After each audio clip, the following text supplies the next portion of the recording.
probably need to talk to you a little bit about Barbara's background. The only problem is I threw out one of my pages of notes. Don't know where it went. However, I've got it backed up on my phone. So as long as I don't start coughing too much, I'm going to read it off my phone. Now, can everyone hear clearly? Okay. Oh, just before I do that, Matthew Dickerson's in the back of the room. He's trying to be incognito. Yes. But he's set up the cameras here because a lot of people are saying, geez, I wish I knew about it. I wish I could have come. Well, we've emailed everyone on our U3A list, which reminds me, always check your spam. We had one person today discover spam and to discover a lot of emails from U3A. So everyone who's got an email address will be getting notification of anything that's going on. Check your spam regularly to make sure you're not missing out on anything. If you find something in the spam that you want to keep, move it to your inbox. Lesson 1. So you actually are in the iPhone class. Number 2 in the iPhone class is whenever you come in, well, the first thing I try and explain to you is how to put your phone on silent. So grab your phones, click on, if you've got the iPhone, click on the little button on the side and make sure it's on silent, please. Give you a minute or so to do that. Thank you. Is there anyone that does not want their to be on camera? If you don't, I'm going to hide you up in a corner. What's going to happen is that the filming is going to be utilised, as I said, for people who are unable to attend. We'll put it together and people will be able to go on YouTube. Only members of U3A click on a link and they'll be able to see Barbara's talk there. So without further ado, I'm going to introduce Barbara. At U3A is delighted to introduce Barbara, an award-winning sociologist of technology and ageing.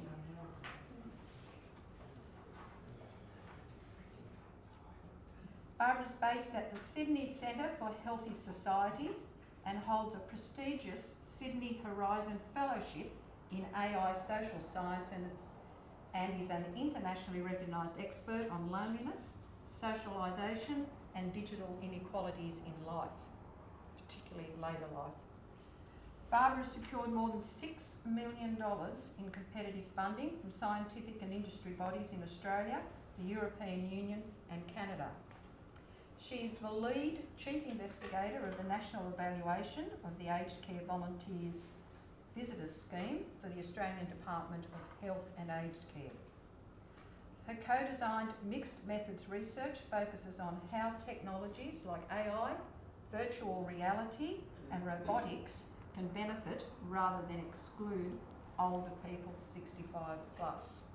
Now you'll note that we're using 65 plus here. I love it on the news when they say an elderly person was in a car accident, the 55-year-old one. That definitely needs to be changed. So this research that Barbara's been doing has received 28 esteemed awards in North America, Europe, Japan and Australia. And it's been used to refine technology, design and inform social policy and care practices. Prior to moving to Australia, Barbara was born in Portugal and grew up in Canada.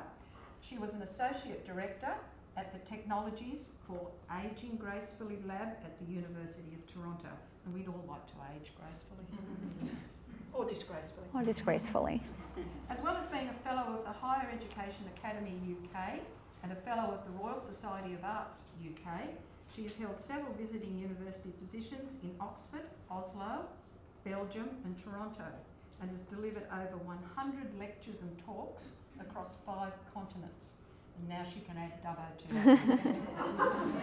that list. Her research has been published in top-tier journals across social and computer sciences, and she has co-authored a number of books on ageing, isolation and loneliness in a technological age.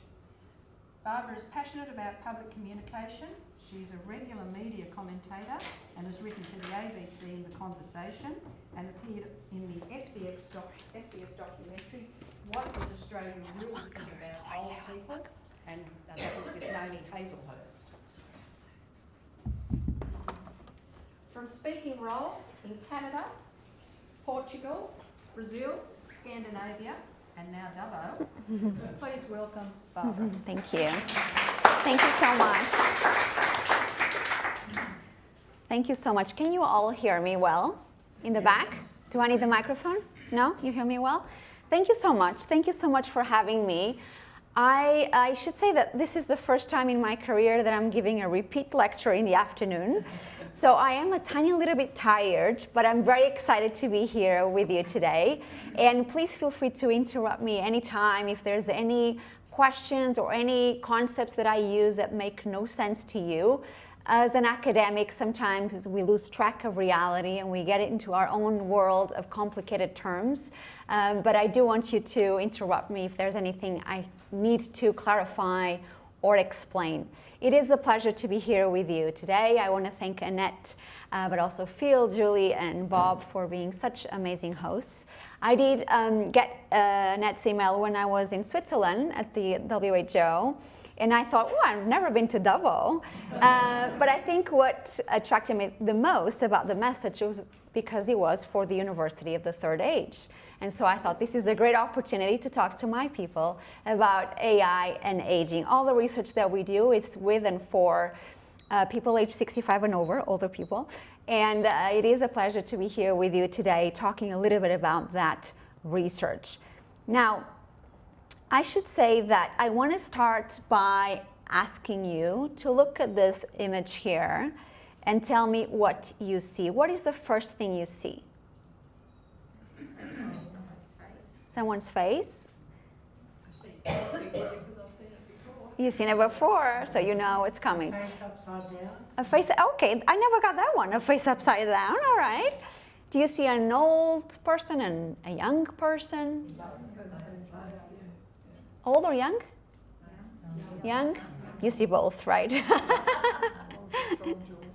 Yes. So mostly there are two groups of people. Those who see a young lady, and so if you see the young lady, I'm just going to use my cursor here. Let me just move the cursor across. Okay.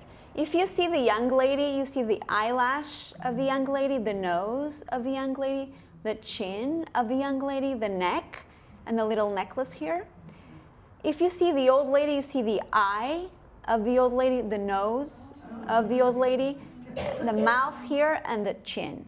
And so when you see both, like our friend here, you're not going to be able to unsee them. You're always going to see both, the young and the old lady.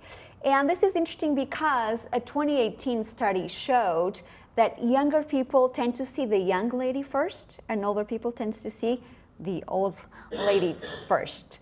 And I like to use this optical illusion as an analogy to the work that I do as a sociologist, which is to capture how different people see the world. I never got the face upside down, so that's going to be something that I'm going to add to my notes. Thank you for that.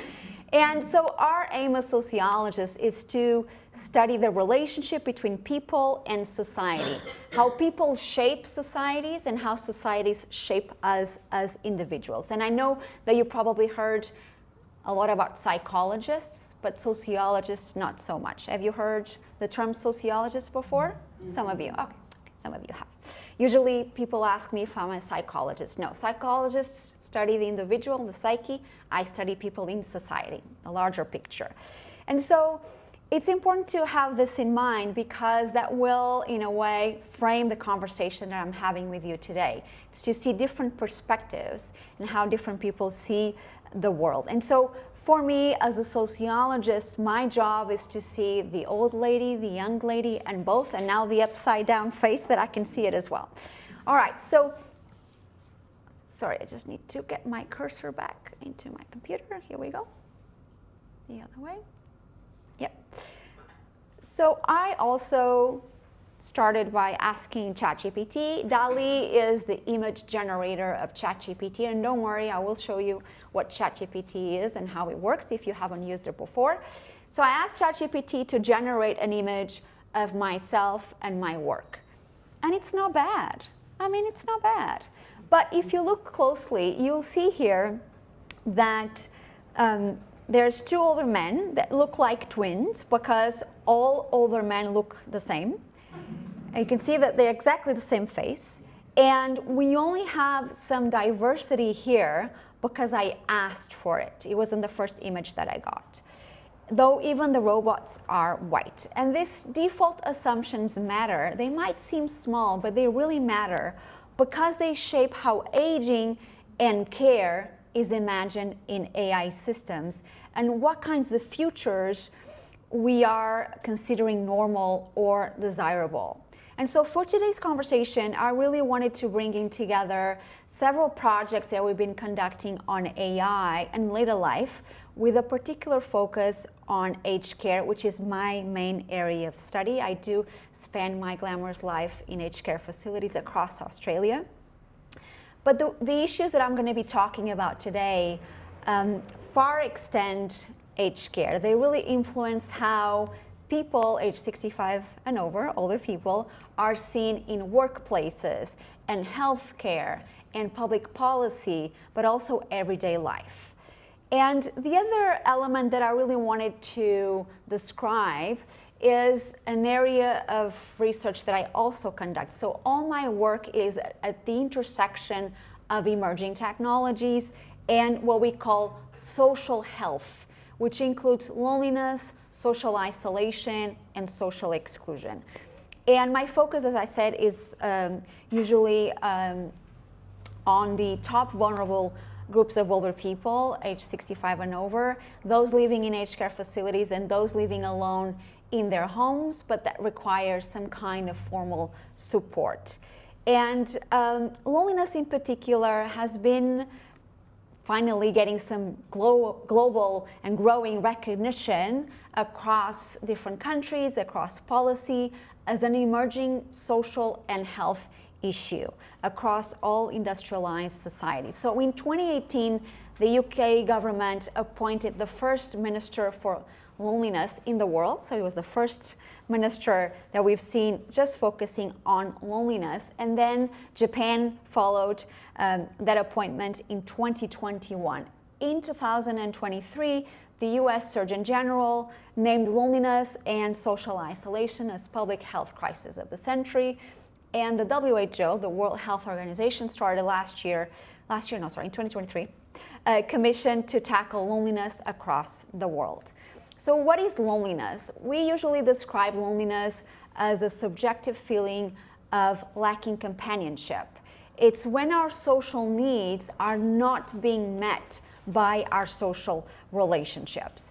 And recent research on the topic has been mostly individual, so it focuses on the individual, on the person, but we as sociologists see loneliness as both a personal and a social issue because it is about social relationships, but also because it occurs within particular social contexts. We are societies that became much more individualistic. We praise self-sufficiency and independence, and those social values also affect how we interact with each other.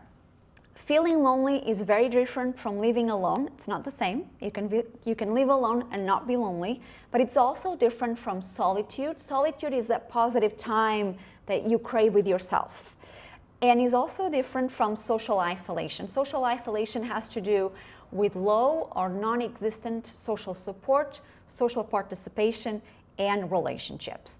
Now, all of these elements can intersect, but they are different concepts and we measure them differently. For us, social isolation is different from loneliness, for example.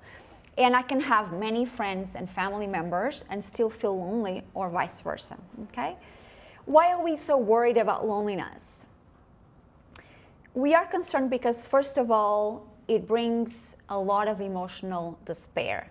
It entails this immense sense of even personal and social disconnection. It is, according to my participants, and this is some of quotes from older people in aged care facilities, it's the worst bloody thing in the world.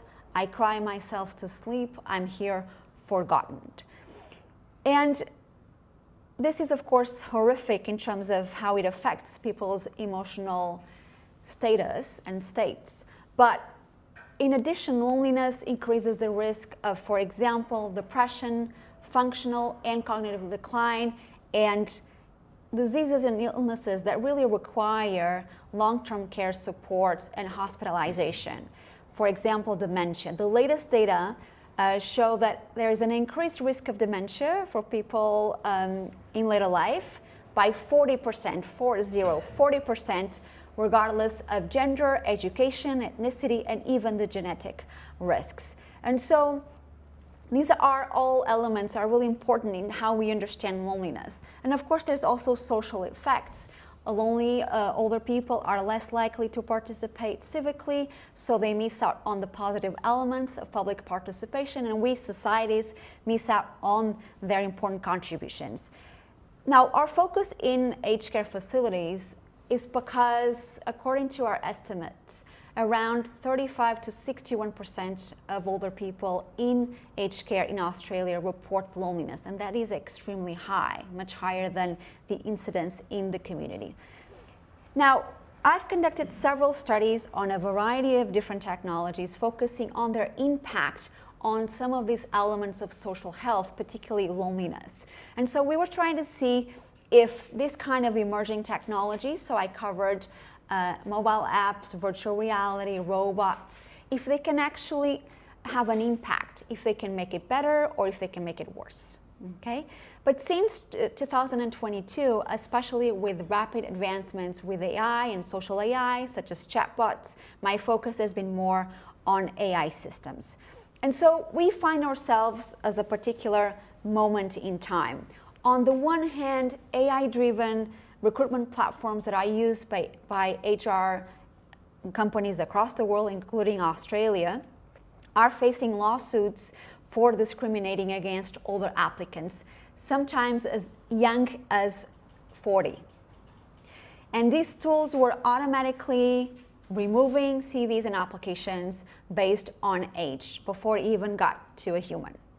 On the other hand, we see this kind of media highlights every day about robots as the answer to solve the crisis of an aging population and care, alongside multi-million-dollar investments in chatbots that promise to cure loneliness among older people.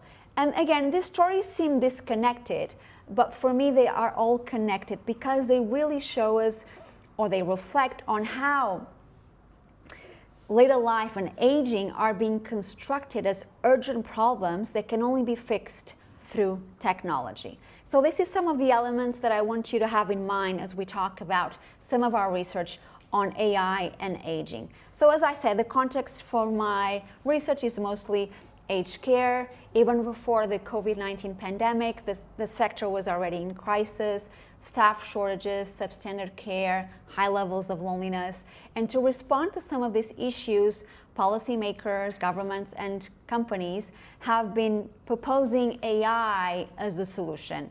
And the AI that they're talking about ranges from companion robots and chatbots to AI-based sensors.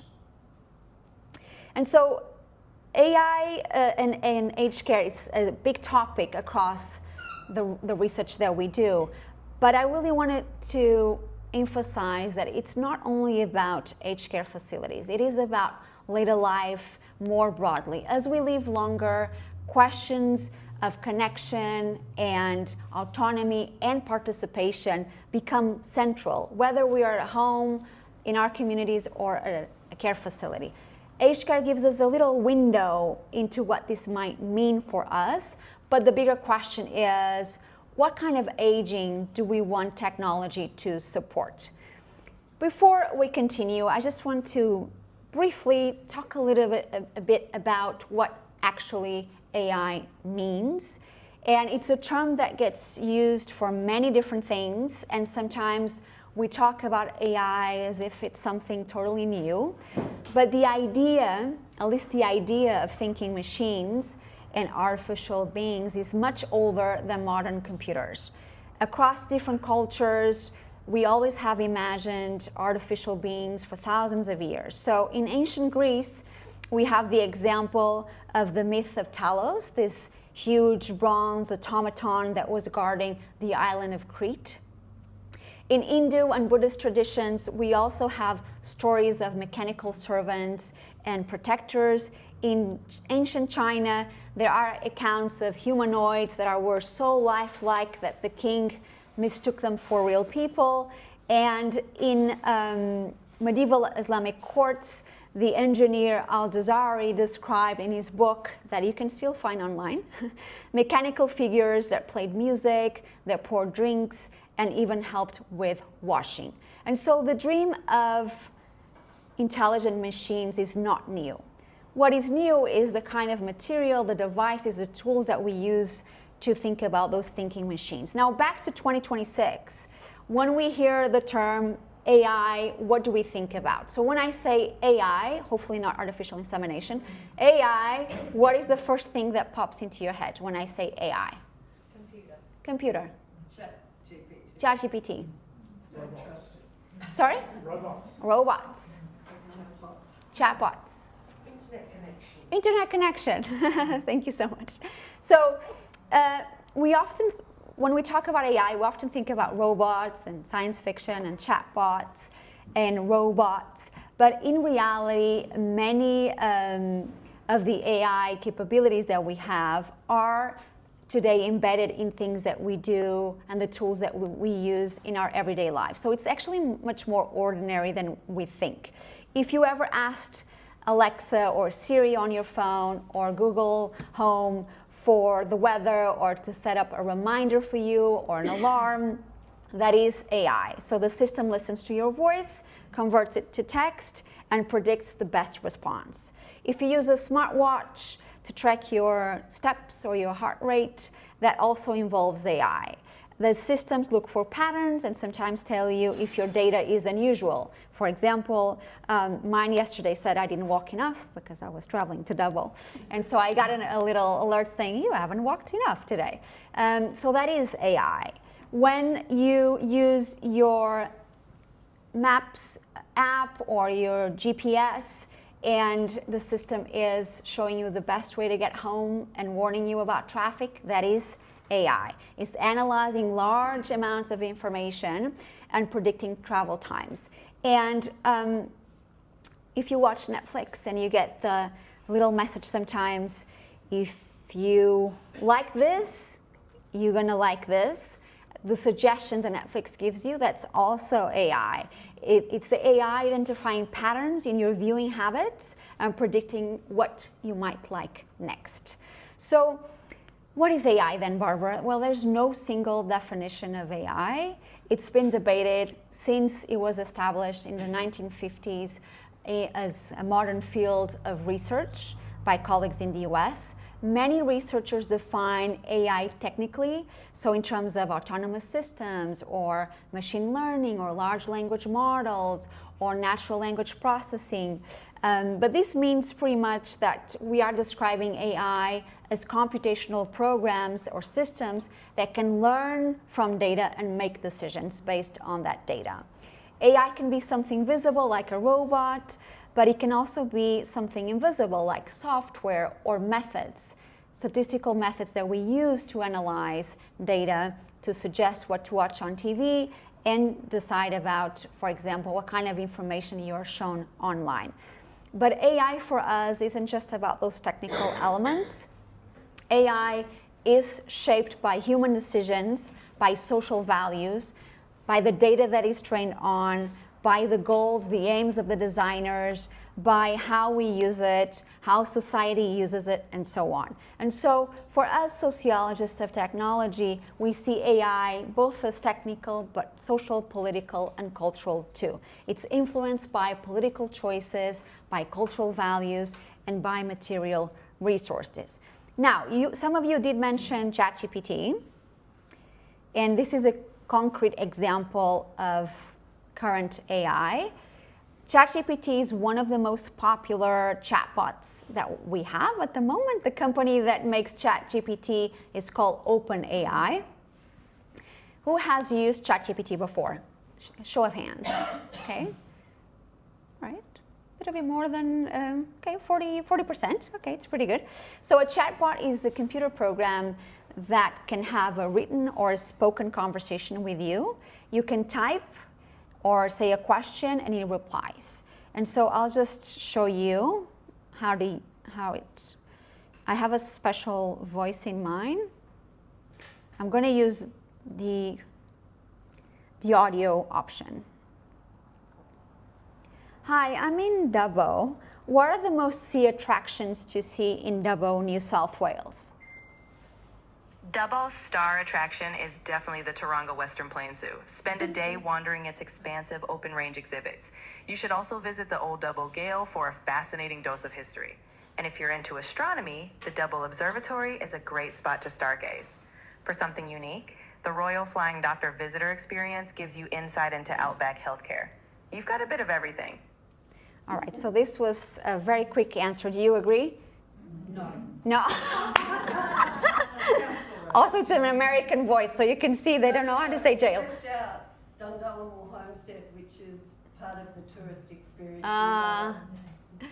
You're going to say something else? Is that an app? Is it ChatGPT? Yeah, that's a ChatGPT app on my phone. So I could text into ChatGPT or I can use the audio. I just wanted to use the audio to show you. But if you text, you have something like this. You can use it on your computer or on your phone. So you can type a question, for example, what can I use a mobile phone for? And you send, and you get a text response. But if you use the audio, you can get an audio response. Okay? And this kind of chatbots, it's called advanced chatbots. So advanced chatbots like ChatGPT use AI to generate responses by predicting the next most likely words in a sentence. So when you use your phone, it uses, or your email, it uses predictive text. So if you type the weather today is, then it's going to try to find the most common words that go after that. Sunny, cold, rainy, okay? Those words are often words that follow that particular phrase. So ChatGPT builds sentences by making millions of these small predictions very quickly. And we talk about ChatGPT because it's one of the most popular ones, but you can also use other ones, such as Claude, for example. There's other options. And Just interrupt one moment. yeah, In our iPhone and iPad class, we learn about AI as in downloading apps. So if you come to those classes, you'll learn how to download the AI apps and how to utilise them. thank you. Now, chatbots can sound very human. It was a very human voice. And it's important to say this. They can sound very human because they are trained on human data. They are trained on data that we use in everyday life. They're trained on all the questions that we input into the system. They train on human behavior and large data sets of human text, for example. And so they might sound human, but they don't understand things the way we do, people do. So they don't have experiences. They don't know what sunny feels like, what cold feels like, what rainy feels like. They're just predicting words based on the data sets that we have, okay? This was just to give you a very quick explanation of how a ChatGPT, for example, works. Do you have any questions about this, about ChatGPT? Yes, yeah, of course. So when you're writing a text, Yeah. often you write a few words and then the next 3 words will come up. Yes, that's that predictive makes text. sense, but not necessarily. So is that the same thing? The same, but in this case, it's just very fast, makes many different predictions at the same time and gives you a full response. But the thing with ChatGPT is that if you say, oh, I don't like that response, it'll try to give you something that you like. You always try to find something that appeases you somehow, but it's just predicting text. So if I say, let me just show you another example. Hi, I'm visiting Dubbo, and you gave me some suggestions, but I didn't like those. What else can you give me? No worries, let's find something that feels more your vibe. If you're into wildlife, the Taronga Western Plains Zoo is still iconic, but maybe go for one of their early morning behind-the-scenes tours. If you love history, the Old Dubbo Gale offers night tours, bit of a spooky twist. For something unique, the Royal Flying Doctor Service Visitor Experience is fascinating. Lots of tech and stories. Or if you want something peaceful, check out the Dubbo Regional Botanic Garden, especially the Japanese garden. Any of those sound more up your alley? No, I didn't like any of those. Fair enough. How about something a bit more hands-on? I could be here for hours saying I didn't like that. It will try to give me the answer that I want, but it's just predicting text. And he repeated some of the options I gave me before. But it's just, again, predicting what I want based on all the data that he has, but also on the data that I'm providing the chatbot. Okay? But I could be here all afternoon. Does And that answer also depend on the amount of information about a particular topic that's on the Yeah. internet? I'm thinking about. definitely, Yeah. definitely. So what was used to train models like the ChatGPT one is all that they scraped all the data that is available online. They use all the data that is available online. They also started scanning texts, books from the 18th and the 19th century. So sometimes a lot of people are now using the word delve again, words that we weren't using so often because of books that were scanned from the 18th and 19th century. But also all the data that I input into the system, all the interactions that I have are used to train the models. So you need to be careful about the data that you input into the system, because that data, well, as soon as it's there, it's theirs.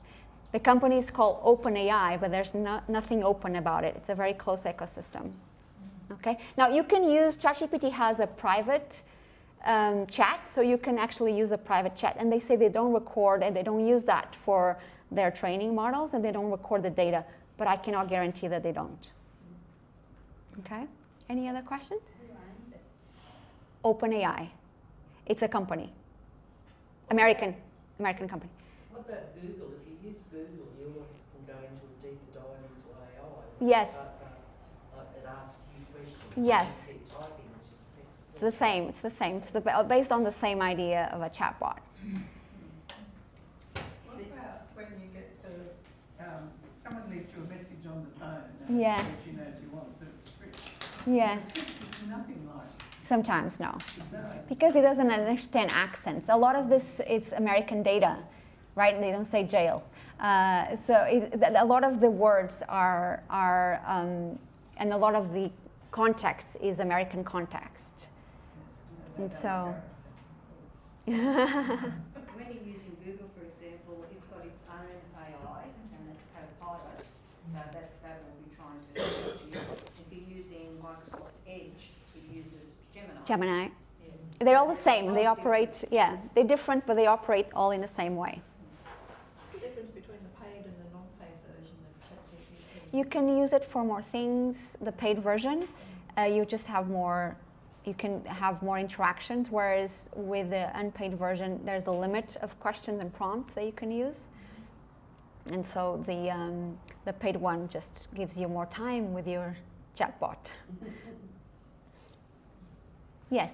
Funny thing happened to me once. I don't have this GPT stuff, but I was talking to my granddaughter, and the phone must have been somewhere around about some particular subject. Next thing I look at my phone, and it's answering questions for me. Why does it do that? This is listening. Listening, and yeah, Maybe you just had Siri on, or it won't listen to you if you don't.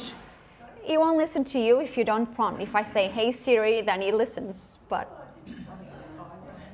Sometimes it thinks you say Siri. yeah, and it just records. Just yeah, the phone wasn't even on. It was just sitting there. Oh, it's still on. still on, always on. Yeah. Even when someone had a phone and I was talking to the ChatGPT, the first interaction, and I heard someone's phone opening up. Was it yours? Because it thought I said Siri or something. So I don't have to turn my phone off. No worries. But it's just every time there's a word that they think is Siri or whatever phone you use, it just starts recording the audio. That's why. It was actually a message from someone. Yes. My doctor asked permission to use AI when I go in there to record what we say. Should Yeah. we say yes or no? Yeah. So that's sometimes useful, especially when I'm in a meeting. There's always a colleague who says, "Can I use AI to record?"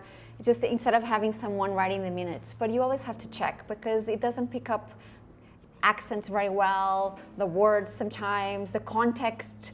It's very different from when you get a transcript. It's very different from someone who said, "Yeah," or "Yeah." It's very different, but the text doesn't capture that kind of response, right? So if your doctor asks you a question, you say, "Oh, yeah."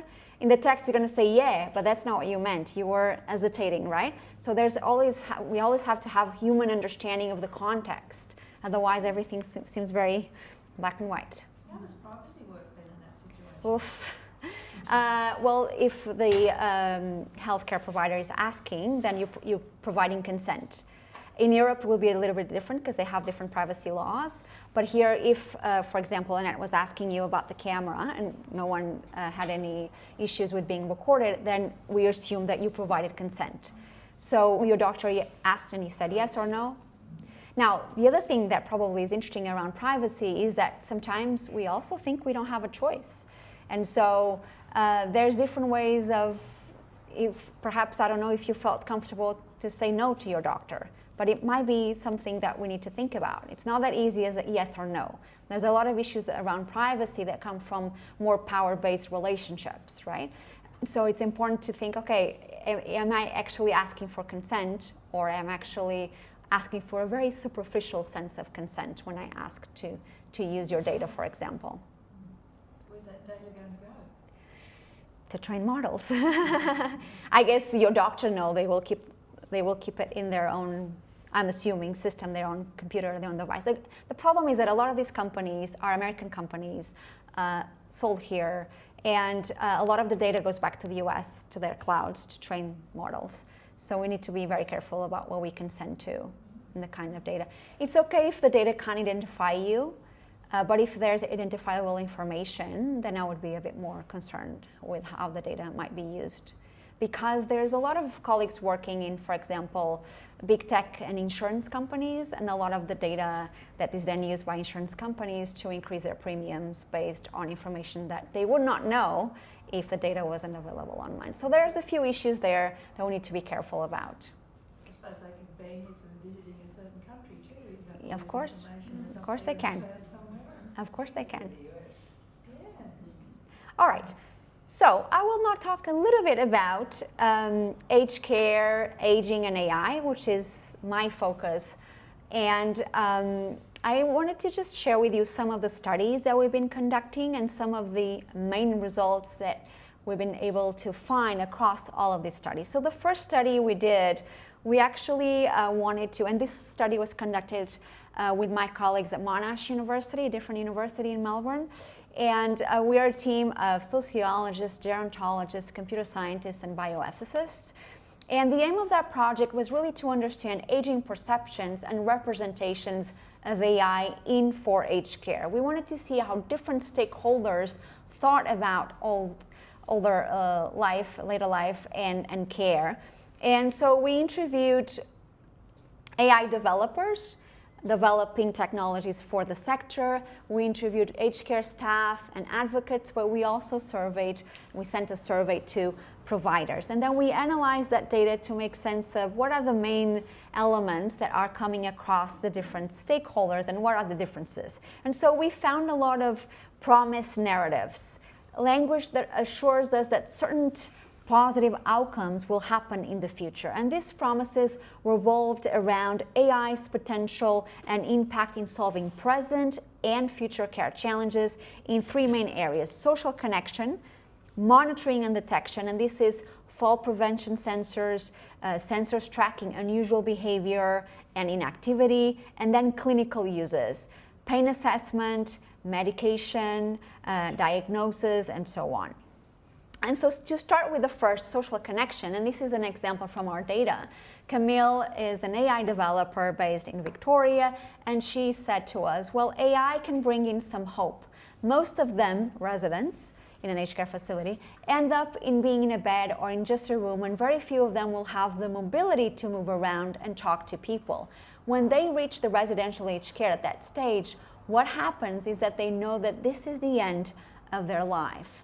One thing that we can do is to keep them connected to their loved ones and let them continue that social thing that they were having. So this idea that AI will bring in hope for social connection.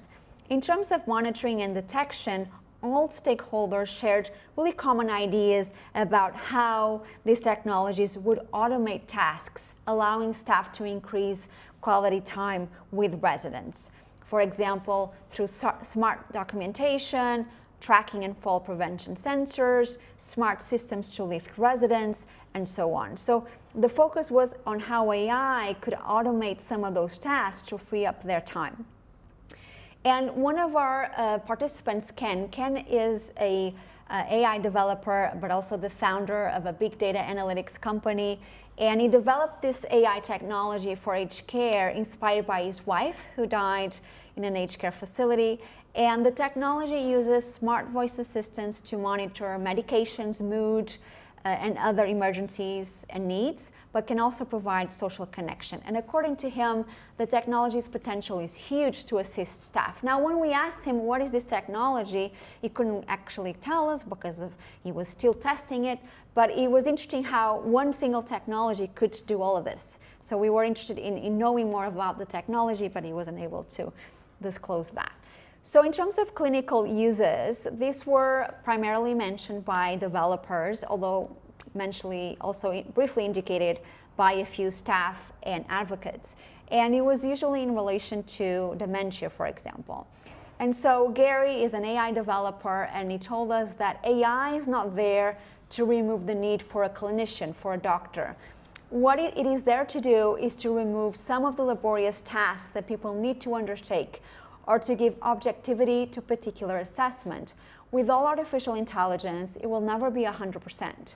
But when you use it and you use it repeatedly, it is consistent. So these are some of the ideas. Well, the staff and the advocates were a little bit more skeptical. They were really concerned about care reliability and accountability. Will it actually dehumanize care? And who's responsible if the AI malfunctions with vulnerable populations? And across the data, we also found, of course, allusions to systemic and systematic aged care issues, also a lot of aging anxiety. So this idea that we have a population crisis, we have this growing aging population, we don't have enough carers, and there were a lot of strong concerns about dementia. And then finally, our data showed, my computer is a bit tired as well. My data showed some stereotypes about older generations. And all stakeholders, developers, aged care staff, and advocates displayed this kind of stereotypes about older people, that they all distrust technology, they all don't have the ability to use new technology, and there was a lot of biomedical representations, and this means that people were reduced to their illness. And I'm going to use, this is an expression that we don't use, but some of it the interviewees used. They are demented. Air quotes here, we don't say that, we say people living with dementia.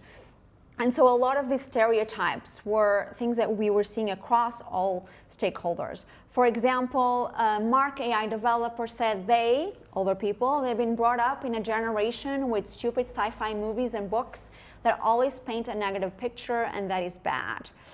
The older generation doesn't like technology, told us Kathy. She's a nurse in an aged care facility.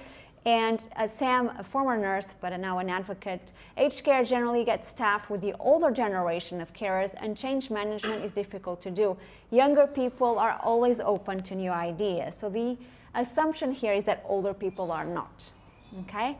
And so this is a reminder that ageism, stereotypes, discrimination, and prejudice based on age is not just enacted by design, but also by implementation and use, even though all interviewees were really passionate about the work that they were doing, but they would use a lot of this stereotypical imagery and language about older people. And then I thought, well, it would be interesting to go and see how tech companies talk about older people and care, and even healthcare providers. So I went to this big industry, digital health, an age tech conference. Age tech is the name that we give to companies that are focusing on age-related technologies. It's called age tech. And I went to one of these conferences in 2024 that brought together 8,000 attendees and 150 plus startups. And I just was there doing what we call ethnography. So I was just observing how people talk about technology. I also presenting my work there. And do you think that I found different ideas about older people and care? What do you think they had to say about older people and aged care? I think they would have agreed that older people find it difficult. Yes, they had the same ideas about later life. One of the presenters, it was CEO of a tech company, and he said, AI is the future of the elderly. They are they're all alone, and there will never be enough humans to look after them. And so we can see that across even the new media headlines, that like this new Wired article, there's this praising of the age tech industry as the next market for technological innovation and disruption. And this because of the societal ideas of the costs and challenges of an aging population leads us to these hopes that we can actually have quick technological fixes. But what we found across all of this is, of course, this idea that older people are all the same, they're all passive, homogeneous, they're all technophobic, and aging is always seen as a cost and as a problem. And so this leads us to this idea of ageism, which is the most acceptable form of social discrimination in Western societies. We experience ageism across all our life stages. Different age groups experience ageism, but it's particularly prominent in later life. Okay, so according to the WHO, 1 in 2 people worldwide, so this is global data, hold ageist views. And we know that ageism is not just a form of discrimination, it has real consequences for people and for our societies. So if, for example, if you internalize those ageist ideas about older people, you're actually more likely to live less good years of life, so fewer years of life. And so if you have a positive self-perception of aging, you are more likely to live an extra 7.5 years of good health. But we also know that there is a cost to healthcare systems, there is excess healthcare costs in the US, and this is data from the US, but we also know that ageism is linked to a higher rate of depression and also other types of conditions. And it's a cost not only for the individual, but also for the communities and societies. And so it's important to have in mind that age-related biases and ageism is not just something that we encounter individually, it is something that has a cost, a difficult and cost on the individual, but also on society. So then I was interested in understanding, okay, we now see how they are talking about older people and aged care. What are they trying to sell us? What are age tech companies selling us? And so I became more and more interested in understanding the products, the kinds of AI that they were developing and commercializing. And so with my colleagues at the University of Sydney, I conducted a study looking at the websites of tech companies focusing on age and later life care, so age tech companies, to understand how they were depicting older people in terms of their images and the text, but also the ideas that were part of their promotional materials and the products that they were selling, the description of the products. And so we did a search using Google search, and we found these 33 companies in the top 100 responses that we get, results that we get on Google, and we excluded those companies that were just blog posts or academic articles and just focused on those that actually selling something, a product or service. And these companies operated in Australia, New Zealand, Canada, US, in Hong Kong, Malaysia, Singapore, Finland, Germany, UK, and Greece.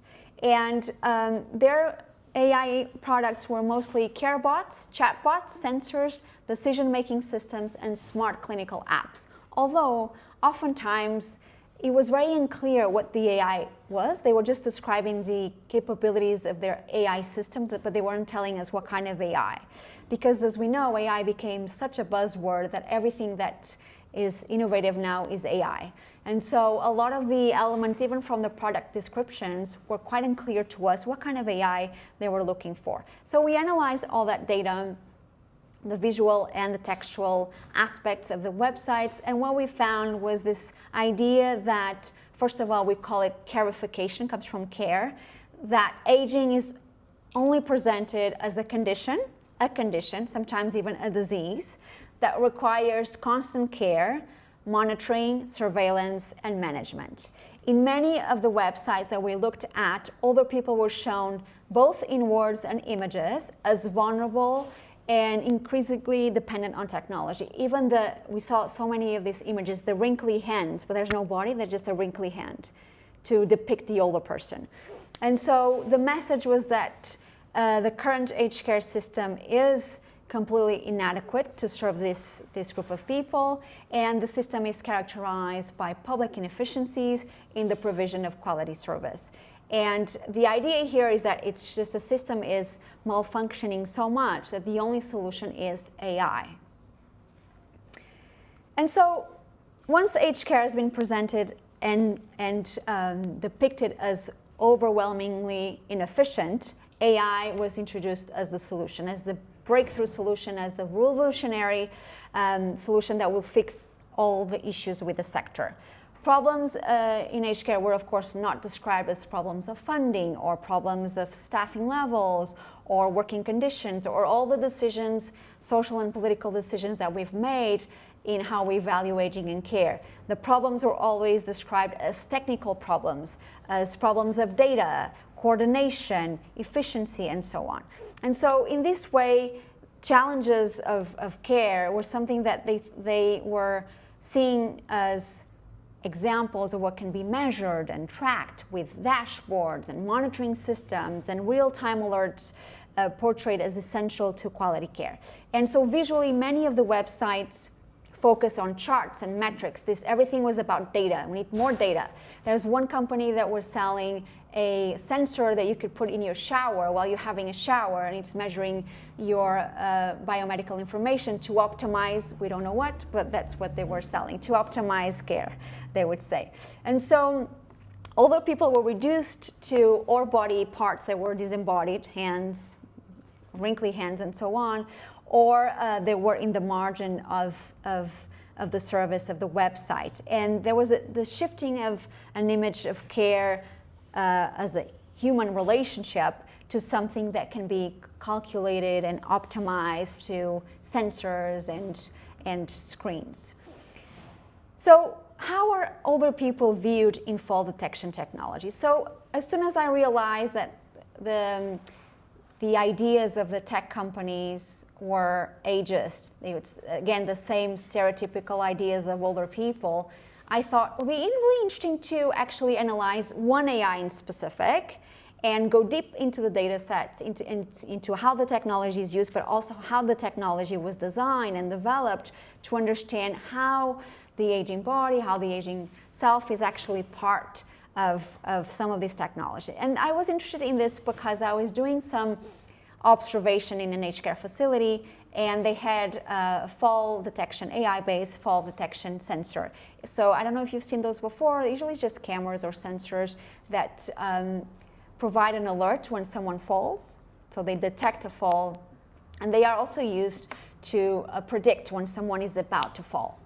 But when I was in aged care, what I saw, usually I do this work, it's called ethnography, so I stay for 6 months in a care facility and I just observe how people interact with technologies and with each other.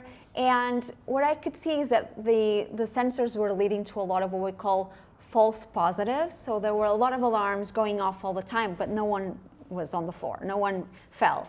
But the alarm was picking up something, so it was always going off. And then the staff, I don't know if you've been to an aged care facility, but usually the staff are really overworked and, as we know, very undervalued in our societies. And so it was another thing that they had to deal with. There was a lot of alarm, what we call alarm fatigue. They were tired of the alarms. So they would just ignore or turn them off. And then what was also interesting is how the residents then had to adjust the way they walked. So they were trying to avoid triggering the sensor, and a lot of them, as you know, are frail, and they walk, and they need a walker, so they would go around the sensor trying to not trigger the sensor. And I really realized that it's funny how we are working for the AI, and the AI is not working for us. But this is, again, another myth that we have, that AI is doing all of this human labor, but it's actually AI needs human labor because it needs to be calibrated and even fixed all the time.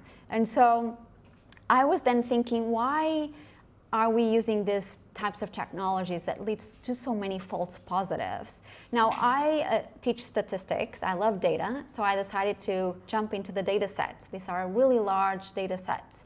And I really wanted to understand how the bodies are categorized in different variables and how the aging body in particular is represented in this data sets. Now, I should say that falls is a big issue in later life. They cause debilitating injuries, including hip fractures, brain trauma, and they are a significant issue even here in Australia. So 1 in 3 Australians aged 65 and over experience a fall each year. We have fall-related deaths, but we also have fall-related hospitalizations, and we of course have the costs for the individual, but also for the community. So this is of course an important issue. Like loneliness, falls is another important issue that we need to solve as a society. And so, okay. There's a lot of data sets that are available to train AI-based fall detection sensors and prevention sensors. And my colleague Jeffrey Mead and I looked at the data sets. We've analyzed 6 so far. They are really huge data sets, so it takes us a lot of time.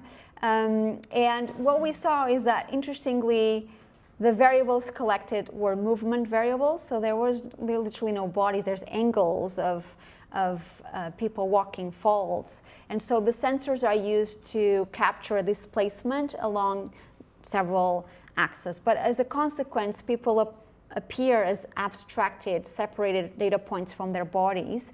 And there's just a notion of space and time and an object, something, an angle falling. And that, of course, generates movements that are quite artificial in terms of how we look at the data. And this is because we found there's a lot of issues with data collection for this sensor. It's not because we don't know that we need to collect more data. It's just because the data sets are based on young people, volunteers who fall on purpose.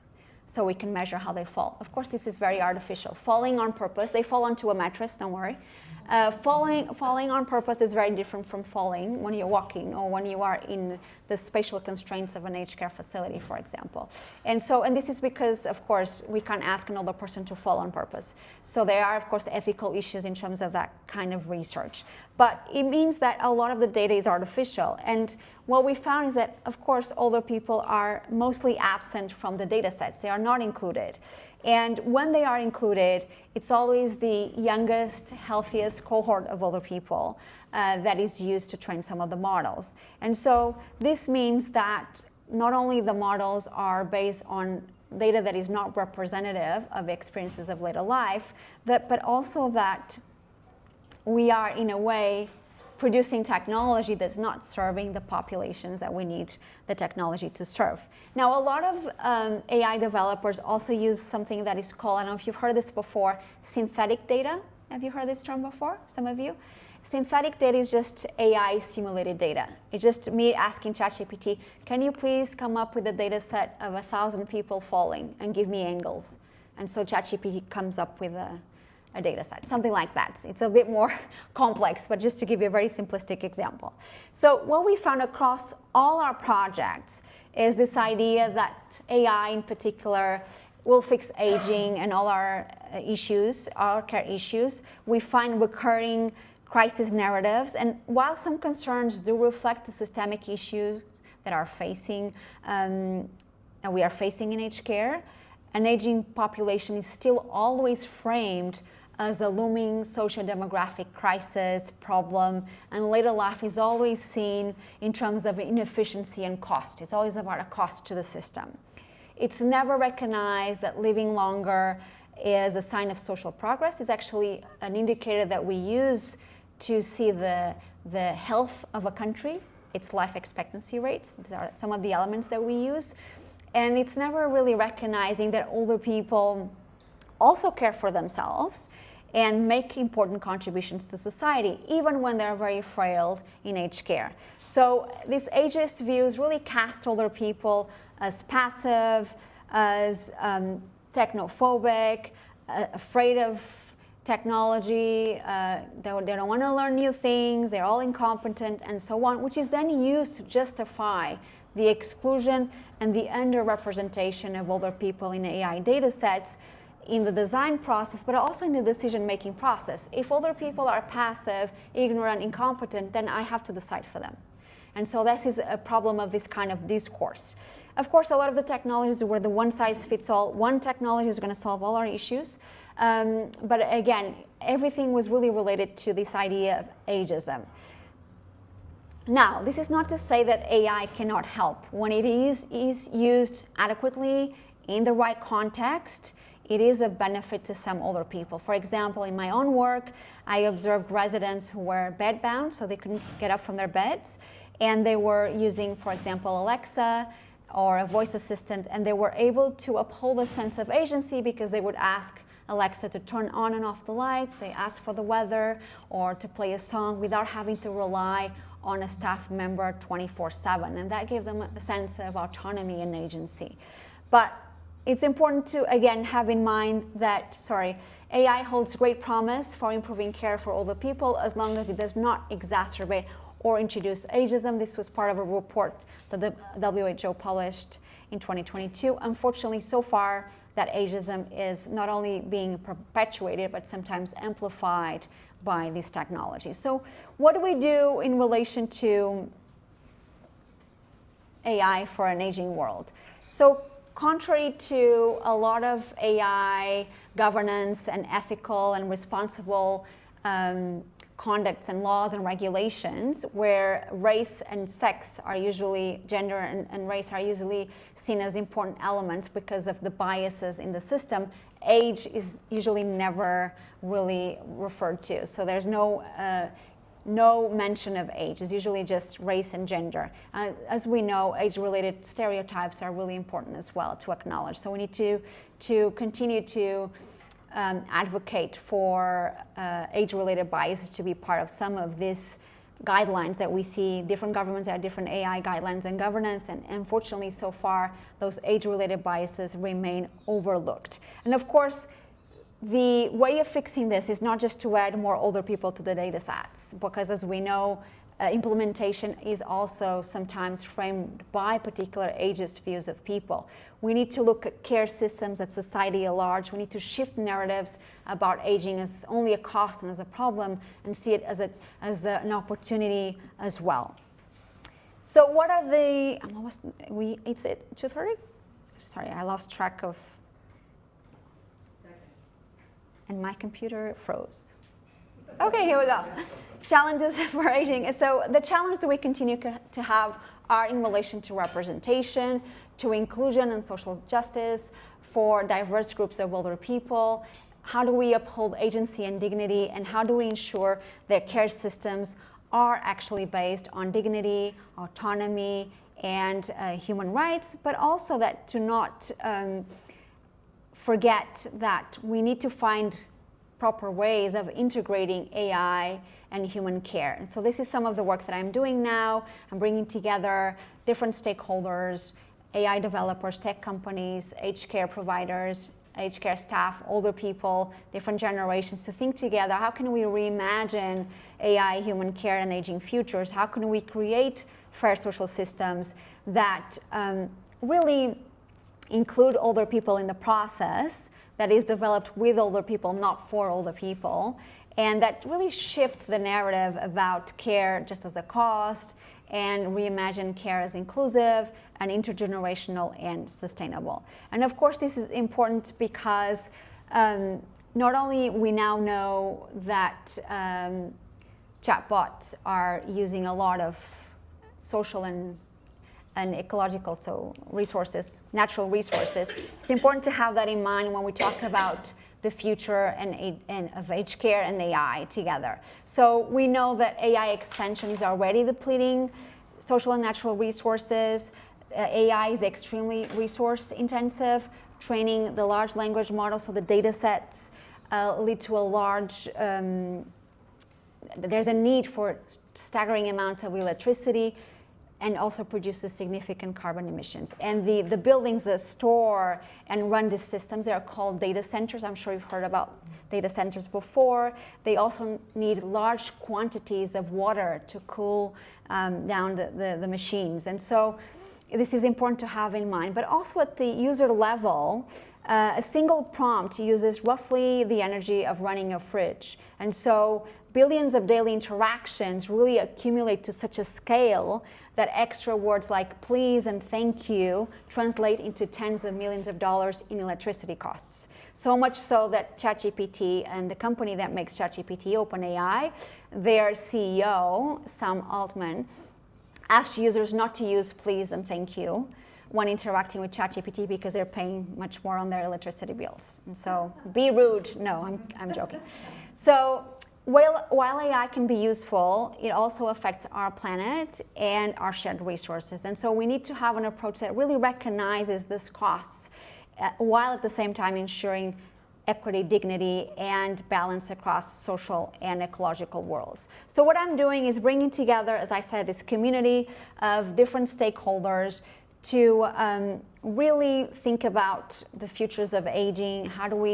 Can we actually bring together AI and human care? How do we think about the futures that we want to have for ourselves, but also for the next generations? And of course, globally now, that we have more older people, so those age 65 and over, than children under the age of 5. So we need to think about sustainability and intergenerational aspects, while at the same time, again, thinking about aging not as only a cost and a challenge and decline, but also as an opportunity and a privilege and the benefit that we can actually live longer.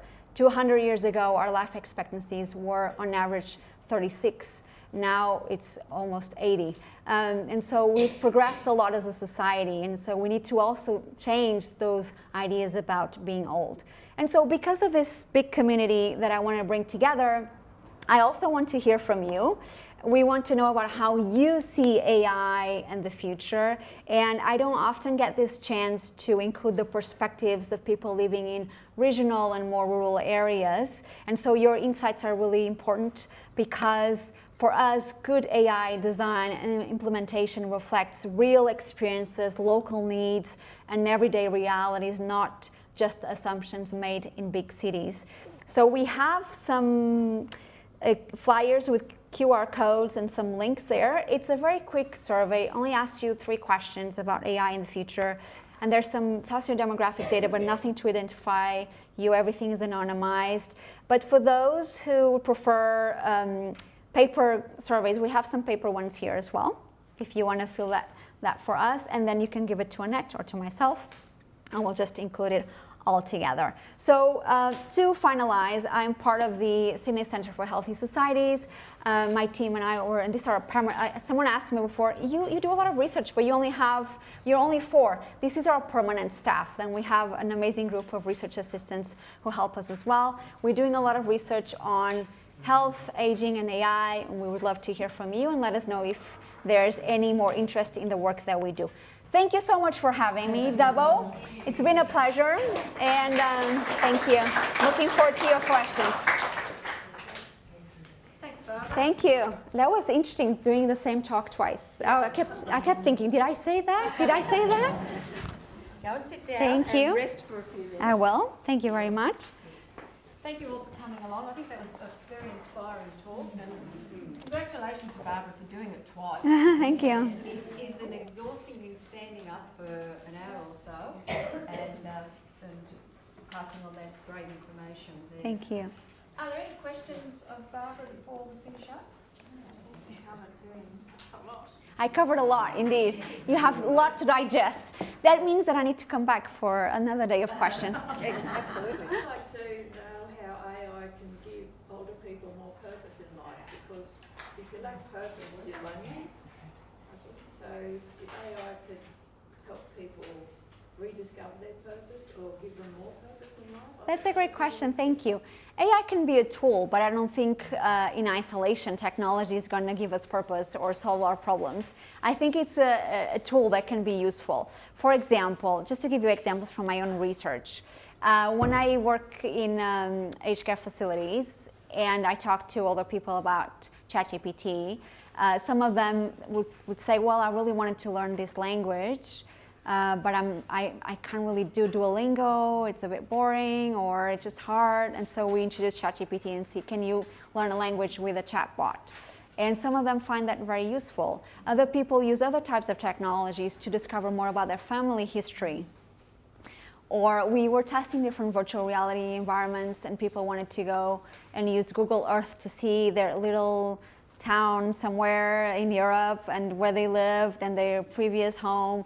So it is a tool that helps you discover things, but I don't think so far, at least, that technology by itself in isolation is going to give you a sense of purpose. It can help you explore things that might make your life a bit more interesting and exciting and give you tasks and things to do.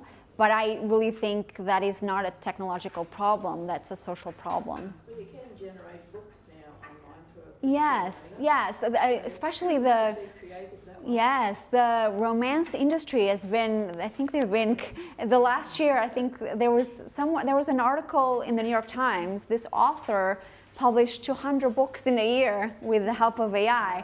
But I wonder, I don't know, is it about quantity or quality here? Depends on the prompts that you use, definitely. Yes, You talk about people being old and isolated. yeah. What's with AI travel? So you can travel the world in your lounge room. You've got live cams, you've got all these budget tours that you don't have to pay a price for. Yeah. You would think, okay, you can't smell it, you can't taste it. Don't like Chinese and then visit China. One of the things, That'd be something they could do sort of like in an old person's home. Yeah. or you could come to Armchair Travel with Bill. Well, we do, so when we tested virtual reality, a lot of it was about traveling. We were using Google Earth and people could travel using a virtual reality set. And of course that is useful for people, but a lot of people don't find that is enough. It's not authentic enough. So You want to wait in an airport. it's all part of the human experience. It's all part of the human experience. So it can help, but again, it's not one size fits all. Some people don't find it that relevant or even authentic. It's like robots. For some people, robots work. For others, they find them very infantilizing. But being at the airport is part of the human experience. Thank you. Yes. I'd just like to thank you, Barbie, for Thank your you. work. Yes. because Thank I think you. It's so important. Thank you. And something you said about the ecological effects made me wonder if adding an emoji to a text message actually uses more power. Not for text messages. Only if your text messages are used to train models, then you would. But not for text messages. It's more interaction with AI-based chatbots usually. Thank you. Yes. The thing that worries me Yeah. is on Facebook, you know, which I hate, wish I could get rid of it, but apparently can't.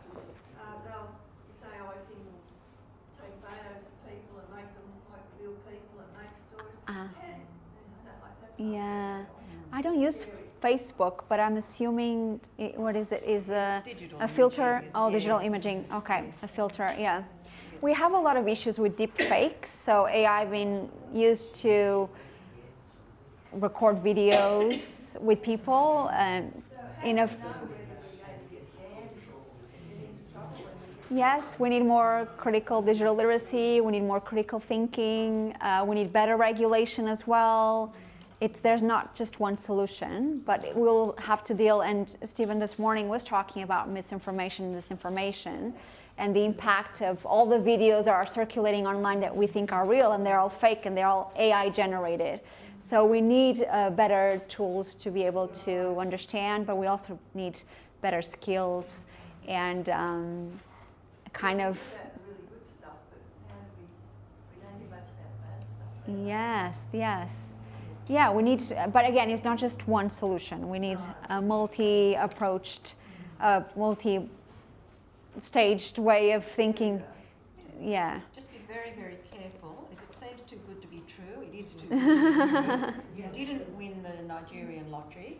Your great uncle Rudolph didn't leave you a fortune. So just only think about what you're doing on it. And if you don't want to be on Facebook, if you don't like what's happening on Facebook, don't be on it. I don't know. Simple I heard as on that. the radio, Yeah. on the news or something this morning, that this AI is imitating your voice. Yes. So Yeah. they might send a message to your family, oh, we're in terrible trouble, send money, or something like Yeah. that.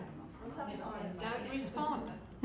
Yeah. Ring family and say. Yeah, There's always yeah. other tools that you can use rather than dashing straight in and saying, sorry son, I'll send you $50, seeing you dropped your phone down the toilet. Now with the survey, please do the survey. It's vital for Barbara's research that we as a regional community have our input. And it's also vital for us that our input is researched. So it's a two-way street. If we don't contribute, then the researchers don't have our information to work on. So please do the survey. If there's anyone that does not have these facilities to be able to do it online, then we do have some hard copies here that you can take with you there and do it.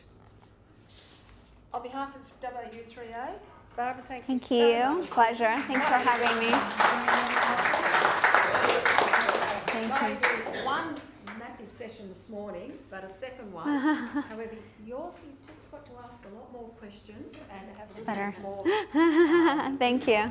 So that was really good. So thank you Thank all you. for coming. Now, please come down and grab some biscuits and some food and take them home. We